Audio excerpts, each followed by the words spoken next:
সরকার যেভাবে রূপরেখা প্রণয়ন করেছেন সেই রূপরেখা অনুযায়ী একটা অবাধ, সুষ্ঠু এবং গ্রহণযোগ্য নির্বাচন অনুষ্ঠিত হোক। সেই রূপরেখার মধ্যে তো সময়সীমাও দেওয়া আছে।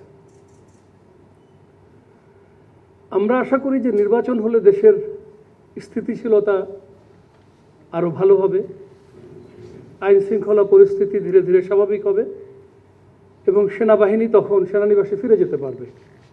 আমরা সেটার দিকে তাকিয়ে আছি এবং সরকার এখন পর্যন্ত যেটুকু রূপরেখা প্রণয়ন করেছে সেটার উপরে ভিত্তি করে আমরা কিন্তু যথাযথ প্রস্তুতি গ্রহণ করছি। আমাদের যে প্রশিক্ষণ কার্যক্রম সীমিত আকারে এখন চলছে, তার মধ্যে নির্বাচনের সময় আমাদের কি করণীয় সেটাকে ফোকাসে রেখেই আমরা প্রশিক্ষণ করছি। এই প্রশিক্ষণের সাথে প্রাসঙ্গিক একটা বিষয় হলো, আপনারা সবাই জানেন, শান্তিকালীন সময়ে সেনাবাহিনীর দায়িত্ব হলো যুদ্ধের জন্য প্রস্তুতি নেওয়া। আমরা বলে থাকি we train as we fight. তো গত 15 মাস আমরা বাইরে আছি।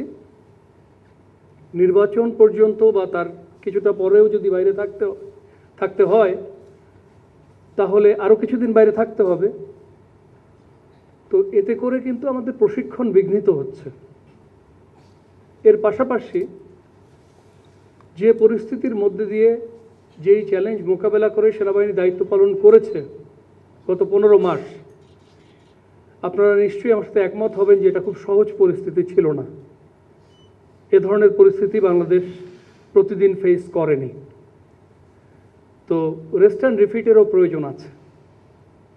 তো এই জন্য আমরাও চাই একটা সুষ্ঠু নির্বাচন অনুষ্ঠিত হোক এবং আমরা সেনানিবাসে ফেরত আসতে পারি।